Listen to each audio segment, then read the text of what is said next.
Welcome back to Balance Patch. After a little bit of a break between rounds 3 and 4, we are ready for round 4 matchup, and it's a doozy that we've got. A couple of extremely talented players, some very strong team builders as well, with Jay Zheng and Stefan Mott here in round 4. Both these players sitting at 3-0 records. A win in this round would guarantee them a spot in the top 8 cut, and you can see right now Jay's open team sheet. And you did say earlier that these guys are both former regional champions. This is a really big deal right now. This is going to be a pleasure to watch on stream.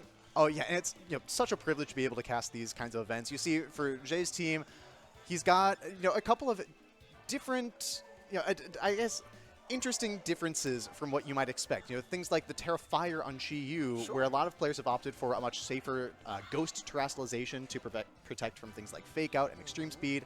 The taunt on a speed, or likely a speed boosting Flutter Mane. We can't tell as of right now how that Flutter Mane is trained, if the booster energy will give it to the speed or the special attack, but you can guess with the Icy Wind option on there, likely will be boosting its speed. Yes. For Stefan's side, we get another Clefairy on stream, Nikki. Yes, That's what I'm looking at. That's what I want to see. I think it's really interesting for Stefan. Those same kinds of choices with the terrestrialization. The Clefairy, the fairy type that wants to turn into a steel type. The Golden Go, a steel type that wants to turn into a fairy type. You see a lot of damage output under Tailwind for Stefan, but really centralized to just 2 or 3 Pokemon. I really want to talk about something you talked about off stream, and that's how this Clefairy is really powerfully positioned. Yes, okay, so there are some great, strong answers on Jay's team in the form of that Landers, in the form of that Chi Yu, that Clefairy doesn't want to face those, right? But at the same time, it's like if he does bring those and makes him slightly weaker to the rest of Stefan's team, and that's something that's really interesting and I kind of want to see. Yeah, absolutely. The options that Jay has that are best into that Clefairy really just lose to the Ogerpon and Stefan's own Landers, especially because the Chi Yu is a terrestrialization to a fire type. Right. It can't get rid of its water or its ground weaknesses.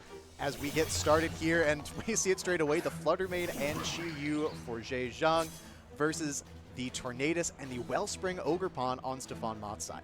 Still no Clefairy, but there are some heavy hitters out here on the field, for sure. And, there's nothing more tried and true than the Chi Yu alongside that Flutter Mane. Like, this is an iconic duo. You can't name one better. Absolutely. The classic duo. We've already seen it on stream, too, pick up a win in round 1 on Caged Apollo's team.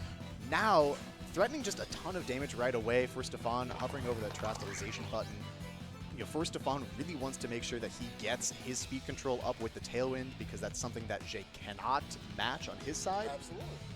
And the terrestrialization to a water type on Stefan's side now makes the Ogerpon resist the fire type moves from Chi Yu. It boosts its special defense as well, and makes any Ivy Cudgels coming out much, much stronger. Oh, immediately we see a withdrawal, and it looks like we're going to be bringing in just a quick change-up into their own Ogerpon here. That's pretty good. Yeah, for Jay Zheng, likely calling the Ivy Cudgel into the Chi Yu slot, wants to switch in this Pokemon that's immune to water type attacks.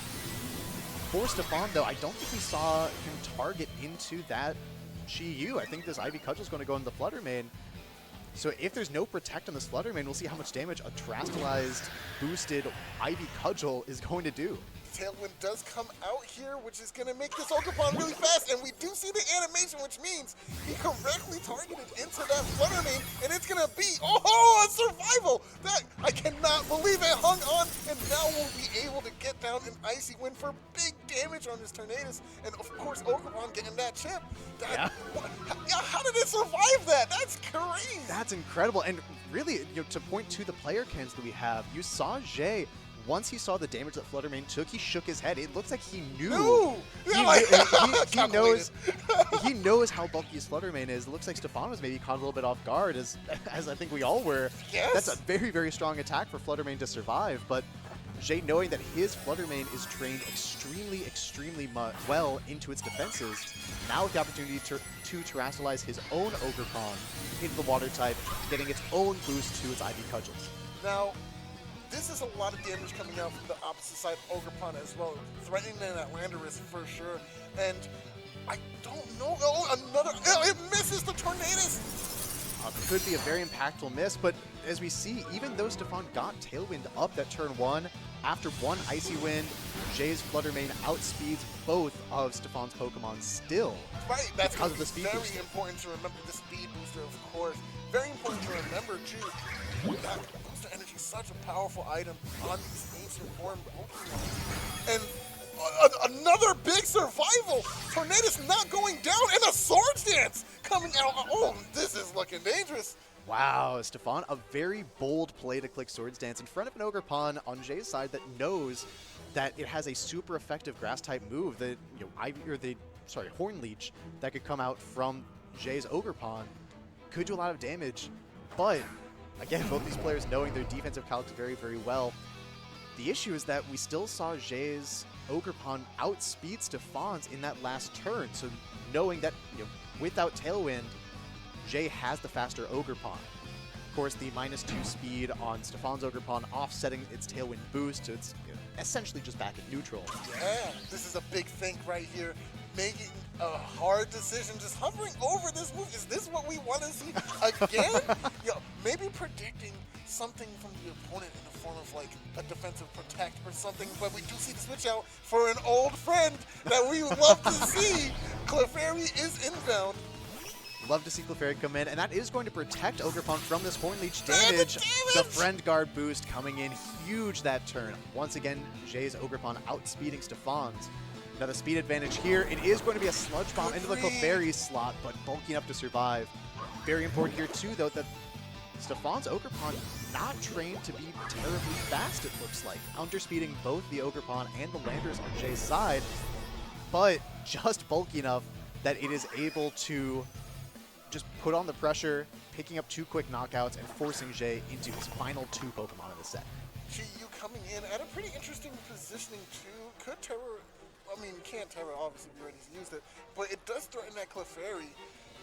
These both Pokemon are probably going to go down here. Maybe it's the Icy Winds that just minus that speed, and it's now putting GU in a prime position, just click Heat Wave.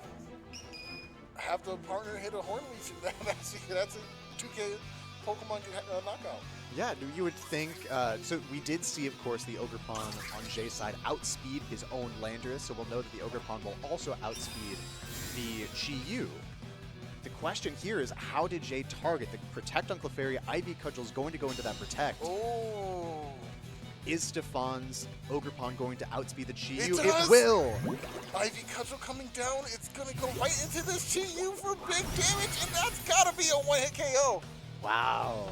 So an incredible Protect from Stefan, making that call that not only was his Ogerpon, even at -2 speed, but with the Tailwind boost, going to outspeed the opposing GU, but that the Ogerpon was, the opposing Ogerpon on Jay's side was going to click and attack into the Clefairy to try to pick it up. And just like that, we see the immediate forfeit into the next round because it was just so well positioned. That was a clean sweep. Yep. That Friend Guard came through, gave you the survival that you needed to get that Ogerpon to put on that massive damage to the partner side, and it just all went out from there, dude.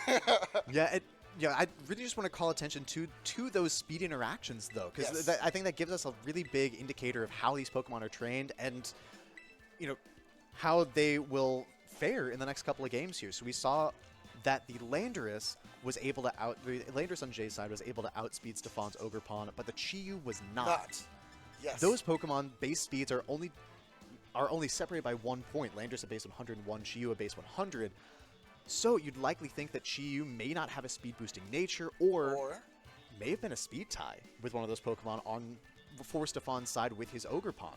Difficult to say, just looking in from the outside, but from what we were talking about before the stream restarted after the break, and what we saw in that first game, those speed interactions, how the Icy Winds versus the Tailwind can stack up, that is going to be how this game is won or lost for both players. So here's the question: do we change up leads if you're Jay here, right? What is the switch up in this situation? Because I feel like in the beginning you had some momentum, you had some good call outs, but it just ran away from him so fast. Yeah, I think especially with a team like Stefan's, where you get Tailwind up, and even if you take a couple speed drops, that you're still able just to dish out that much damage with a Swords Dance boosted Terra Water Ivy Cudgel, things can get away from you pretty quick. Yeah, for sure, for sure. That was a really good swords dance, and the fact that he was able to get basically unscathed for that, that was a momentum shifter for sure. Yeah, we saw a lot of really strong plays on Stefan's side in order to take momentum back, even after the Flutter Mane survives on was probably single-digit numbers of HP after that Terrawater Ivy cudgel. I do think there are changes that can be made for Jay's side. I would be really interested to see the Raging Bolt come into this game, because that's another Pokemon that we've already seen on stream has done very, very well into Swords Dance boosting Water Ogre Pond. And speaking of... And there we get it again. And a switch up in leads for Stefan here as well, going with the Incineroar this time, predicting probably for this Urshifu to come into play here. Now we're going to get that attack trap on it, but it kind of don't matter. Urshifu can just use critical hits to get around those attack drops, but I think still a very strong position for Jay, since he can get around the Intimidate drops, and his Ogre Pond, or his Raging Bolt really isn't threatened by that much damage from the Ogre Pond on Stefan's side. Not even remotely. Ogre Pond will come out here, which is probably the greatest call. It's not going to do anything to that Raging Bolt anyway, and in comes this Clefairy.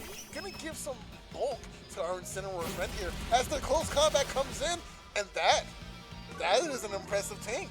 Yeah, that's a strong amount of damage, and important to note too, the Figgy Berry on the Incineroar for Stefan will not activate until now. Does not activate after the close combat because Incineroar was not below 1/3 of its HP stat.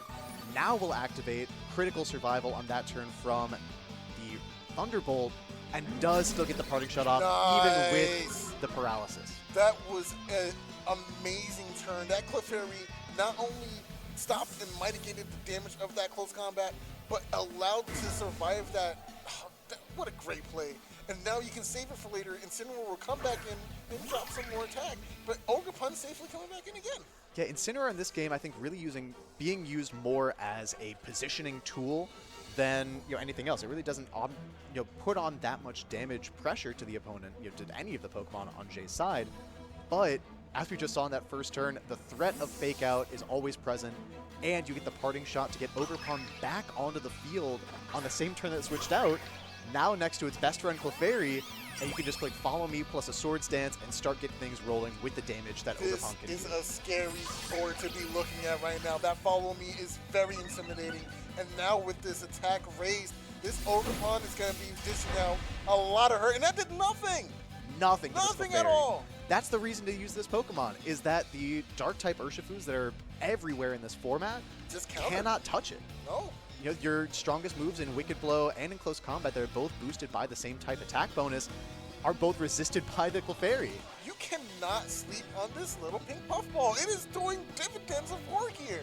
Absolutely, and it still was providing the Friend Guard boost to Ogre Pond, so you'd imagine that the Ogre Pond on Stefan's side likely is trained to be pretty defensive with the Swords Dance set, and we know that it's not the fastest in the world. Likely be trained to survive a Wicked Blow even without Clefairy redirecting that. Oh, this is a big play as a switch out. This is a guaranteed locked in. We're gonna see the helping hand into this Ivy Cudgel. It's okay, maybe this might be good. This might be good switching. It might mitigate some of that damage, but we'll see. Leech coming in. Oh, wow. We know that's a lot of damage. Yeah, we know exactly how bulky Raging Bolt is, and the fact that it still did almost half of its HP with a Helping Hand +2 Horn Leech, just so strong from Ogre Pond. So strong, and of course the recovery would have been a factor, but unfortunately we were already close to full, so it didn't do too much. And then that Urshifu did do over half here, so that's a little scary to deal with, but we still have that speed. We still have that advantage. The issue is that even though we know that, or rather, I think we saw the Urshifu on Jay's side outspeed Stefan's Ogre Pond. We know that the Urshifu is not going to faint this turn because of the Focus Sash. It also is going to click Detect. But Clefairy can click Follow Me pretty freely in this position, redirecting all of Urshifu's attacks, and the only spread move that's available to Jay right now is going to be Snarl on Raging Bolt, which is a very weak move that does not have the same type of attack bonus. A Thunderbolt and Clefairy That That's does do good pretty damage. significant damage. That's good damage.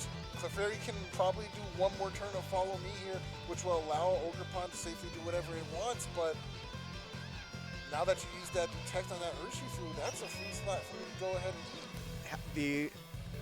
I think it's interesting here, though, with the damage that we saw the first Wicked Blow do to Clefairy.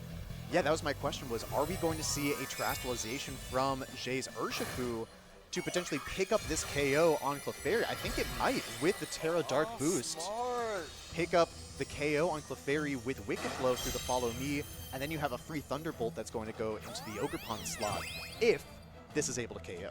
Now this is the test to see. Clefairy did resist it, took it pretty well. Wait! It was a speed tie! It made It's a speed tie! I knew I saw him go first. That's what it is. And now this recovery is huge. Yes, we might get the KO on this Clefairy, but now it's not going to really matter so much because I might just survive whatever Raging Bolt throws at me. Yeah. And, you know, he was going to act before the Raging Bolt regardless. But this is still going to be considerable damage from a Thunderbolt, and now without the threat of Follow Me next to this Ogerpon, a Thunderclap next turn is pretty free into that slot. Oh! But another Paralysis! Paralysis coming in the clutch! That's two Pokemon with this Paralysis here. You don't like to see it, but it's gonna do wonders for Jay here. Wow, and with the Paralysis guaranteeing now that the Urshifu on Jay's side is going to be the fastest thing in the field, again, does not really care about the Intimidate, drops to its attack. Wow. Oh! And could make this potential tailwind that Stefan might set up in the end game pretty meaningless just because the speed has already been lowered. Yeah, I gotta say, I like that quick decision from Stefan here. It might be what he needs to clean out the rest of this game because you have two Pokemon paralyzed right now, and you are sorely desiring some of that speed. Yeah, important here too that Tornadus coming in at full health still, hadn't seen the field at all this game, but Jay not protecting the Urshifu, rather clicking close combat into the Incineroar. Wow, a fake out into the Urshifu from Stefan would have just KO'd him. Hey, but here's the thing, I think he didn't want to give that free switch. There's two Pokemon back there we don't know about, and if I can get a double knockout here on both of these Pokemon some way, somehow, then that's much more preferable.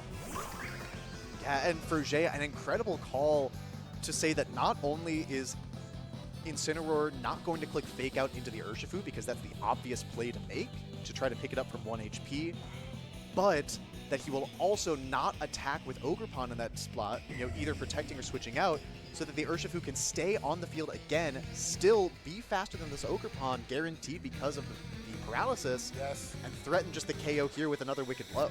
This Paralysis is so scary. We can even end up not moving at all. The Bleak Windstorm will come in and KO here. Wow! Another important speed interaction there, knowing that Stefan's Tornadus is trained to be faster than the Urshifu on Jay's side. If Jay, I guess that caught Jay off guard as well. If he knows that that interaction is going to happen, that his Urshifu is slower there, I think you always click Sucker Punch or Thunderclap in that spot. Oh, and the Swords Dance here, it's looking really tough. We have this lonely Ogerpon versus 3 Pokemon on Jay's side. So it's going to be a tough match, but we do walk away with something, and that's knowledge. We now saw that our Tornadus is faster than probably most of the Pokemon over on Jay's side, so that's going to be very important to bring into Game 3 as we move on right now. Yeah, that's a very fast Tornadus, especially because most in this format are trained, especially with the Rocky Helmet item, to be quite bulky, to really invest in its HP and its defense stats, not care about the speed so much because the idea is you're going to get Tailwind up anyway, so you don't need to be that fast. Exactly. But on a team like Stefan's, I think it really makes a lot of sense. We were talking about leading up to this match that there's a lot of damage that Stefan can do, but it's kind of centralized to that Ogerpon, the Goldengo, and the Landorus Incarnate. If you have now a Tornadus that's faster than an opposing Urshifu, that puts you in a fantastic position to just dish out a ton of damage with your Bleak Windstorms, set things up for KOs with your Make It Rains, with your Landorus's Earth Powers, things like that. Yes. Speaking of Make It Rains, that's one Pokemon I do kind of want to see come into this match. Maybe not the most position, but Goldengo would be pretty hot here. I don't know. No, I think Goldengo is a very interesting Pokemon to select because, again, it can do so much damage if it's positioned well. I think, another thing that we said while we were off of the air was that if this Golden Go comes to this matchup, it feels like it's almost forced to terastalize because there are so many things on Jay's side that hit it for super effective damage. You think about the Dark-type Urshifu that has the Focus Sash and can hit it back with a Wicked Blow. The Chi-Yu, of course, that resists both of its moves, both of its attacking moves, and can just fire right back with a super effective move, regardless of the one of the 4 that it chooses. A Raging Bolt that has Assault Vest as the item and Snarl to lower the special attack. It feels really difficult for Golden Go to get a ton of momentum here in this set, but if Golden Go comes into this game with the Urshifu's Focus Sash broken and Tailwind up, I think it can do a lot of really solid One damage. thing to have considered, too, was that Clefairy, we talked about how it would be in a pretty tough spot if Landorus was coming into play, Chi was coming to play, which we saw our opponent wasn't afraid to do, so that's why we were sitting here thinking about bringing that Clefairy for so long, because do I want to be in that position where I'm down in terms of type matchup or moveset matchup? Yeah, but exactly. It seems like we went with it as double. The double genie. Yeah, let's go. The classic double genie coming out from Stefan here, the Tornadus and the Landorus, as we see the Flutter Mane now on Jay's side, coming back in as the lead next to the Raging Bolt, which, again, these two very strong Pokemon. I think a Flutter Mane clicking Icy Wind here, there's not a ton that Stefan can do about that. I think Icy Wind is actually really good right now because you've got to think Landorus is coming out. That's a switch. You're going to take whatever comes in is going to take that speed negative. And Incineroar, if that is in the back, isn't doing anything to this board. So what are we switching in? I don't know. Something that wants speed, I guess. We've already seen it. The Flutter Mane, even if it just gets one speed drop onto this Tornadus, as well as the Ogerpon on Stefan's side, even if they get Tailwind up with the speed drop from Icy Wind, the Flutter Mane will be the fastest thing on the field. For Stefan, though, it looks like committing the Terastallization early here, the Poison typing going to come out onto his Landorus Incarnate. Maybe a little bit worried about the Fairy type damage from the Flutter Mane with its Moonblast.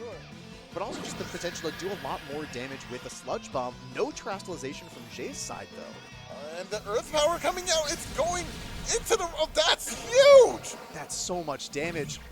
But it's so much damage, but I think it could have been more.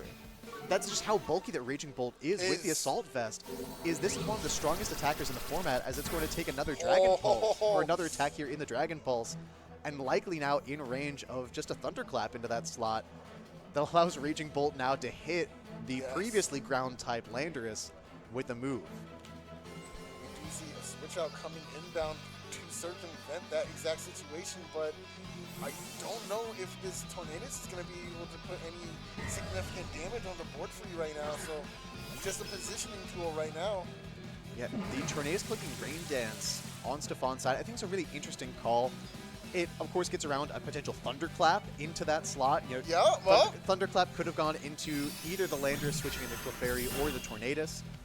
So not only do you get around the Thunderclap damage, but setting up a Rain Dance for a potential Water-type Ogerpon in the back that we can see right now, or using that Rain, as we saw in earlier sets today, as a tool to mitigate the damage from a Chi-Yu that Jay might have. Yeah, I think that's a good call as well. I mean, there's also the fact that this Flutter Mane used its item already, so if it does switch out, yeah, you got Rain up, you know what I'm saying?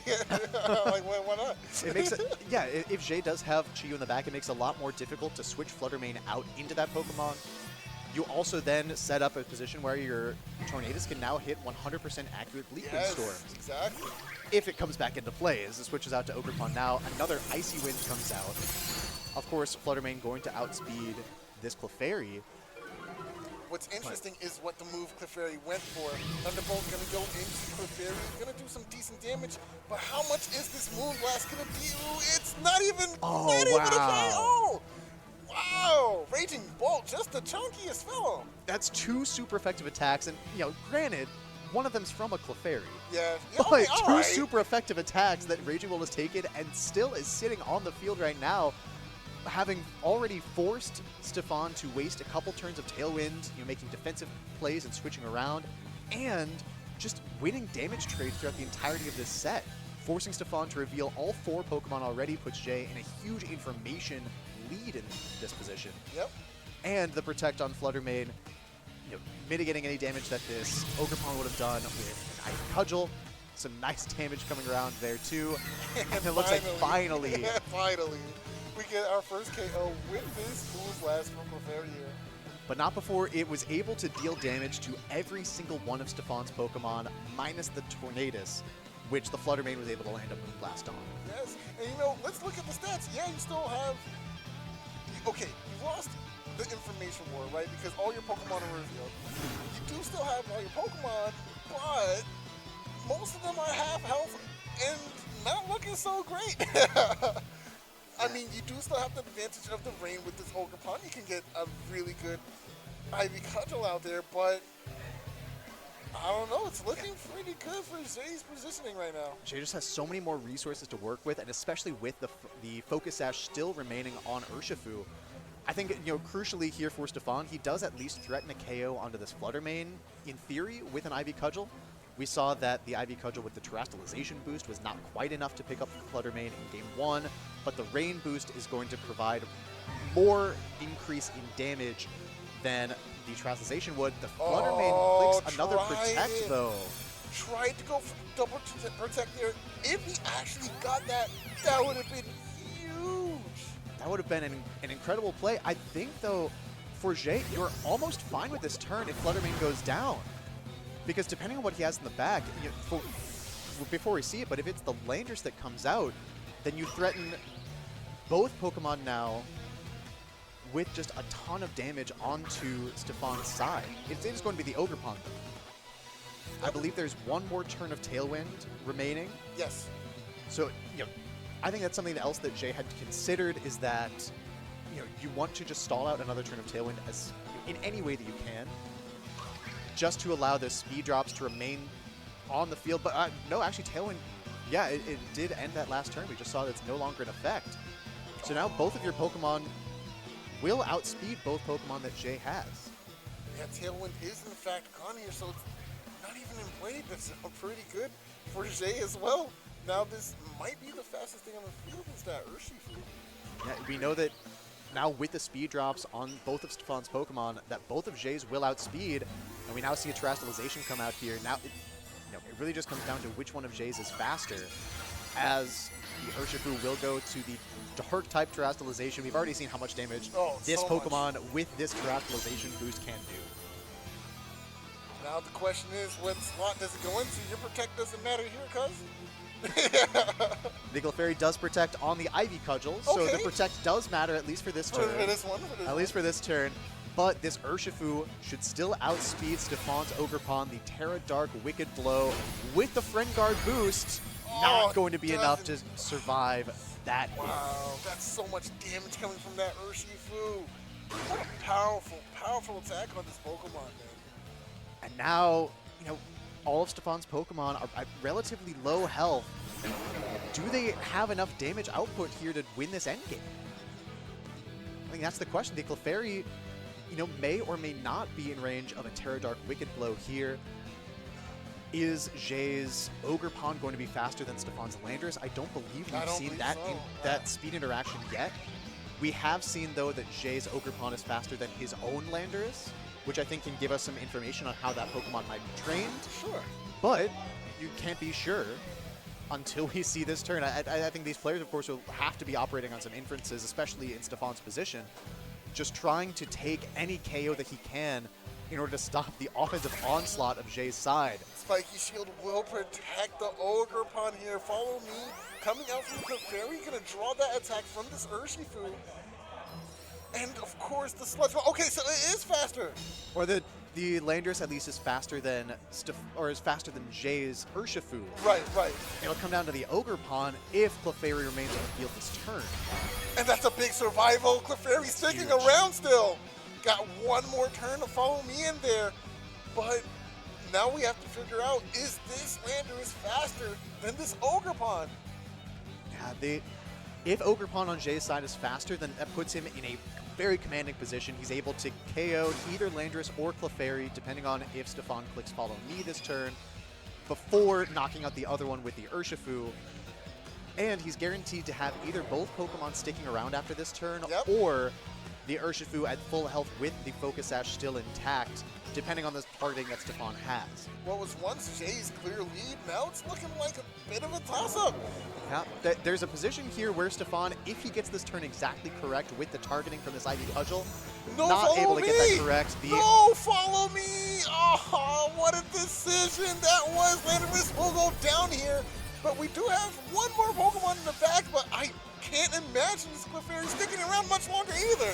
No, I think Stefan really just banking on the fact that his Landorus may have been faster than Jay's Ogerpon. Yes. But with the fast Ogerpon, Jay likely having that knowledge, knowing that that is what his Ogerpon spread is meant to do, is to be faster than Pokemon specifically like Landorus in that speed tier. And now, I don't think there's enough for Tornadus. We have seen it's faster than the opposing Urshifu. We have. It's a fast Tornadus, but with the Urshifu still with Focus Sash intact, one hit is not going to be enough to finish off this game. And I think it's going to be a round 4 win for Jay Zhang, who we will be seeing him in top cut for sure. of this tournament. Yeah, this is too much working against the fun here. You got to hit that Bleak Wind Storm. It has to get both of them, and maybe get a crit. It's just not enough. It's just not enough. And by no means is Stefan's day over. Of course, now he's sitting at 3-1. The 4-1 record is going to guarantee him a spot in top cut. At 3-2, it'll come down to the resistance game on his opponent's win percentage and how that stacks up. You can never really trust that, but if your one loss so far is to a player like Jay Zhang, who of course is a great player and is sitting at a 4-0 record, that's going to do pretty good things for your chances to make top cut even with this loss. I agree. We might see both players come up again. Who knows? I think that'd be expected with the caliber of players that they are, but of course this is an event where we have all kinds of players. All kinds of good players. All kinds of good players who are still fighting tooth and nail for those extra championship points, trying to earn the invitation to the World Championships in Honolulu. And, I'm just excited to see what we're going to see here in the next round. Round 5, baby. Round 5, that's where it all ends for some people, and that's where we see some of the stars shine the brightest. So, we'll have to see what matchups we get here after this short break comes back, and then get us ready for that top cut where things really start to go off. All right, we'll see. Or we'll still be here. Oh, no, he forgot about us. No. Hey, okay, so hold on. While we still have the time. While we still have time. Who's your favorite Pokemon? Oh. Come on. See, my favorite's always been Sandshrew. Sure. I like that. It's always been Sandshrew as long as I've been playing Pokemon. But Screamtail and Gouging Fire in Generation 9, just with what those Pokemon can do competitively, have made some really compelling conversations. I think anyone who knows me as a player knows that Screamtail is one of my favorites. But what about you, Anaheem? My favorite's got to be Empoleon. I love Empoleon, especially after the buffs he got in this game. I was so happy. But he's just not in the greatest position right now, especially with that Raging Bolt all around. That's fair. There is at least one Empoleon in the field today, and I believe it's running the Choice Specs item with the competitive ability, able just to do a ton of damage if it's positioned well. We'll have to find out exactly who's running that Empoleon, see if we can get him on stream here in round 5. That would be nice. I think we're getting a head shaking from our TO Gerd, but we'll see. We'll see if we can override that. Now we will actually be heading to the break, and we'll see you all in a couple of minutes for round 5.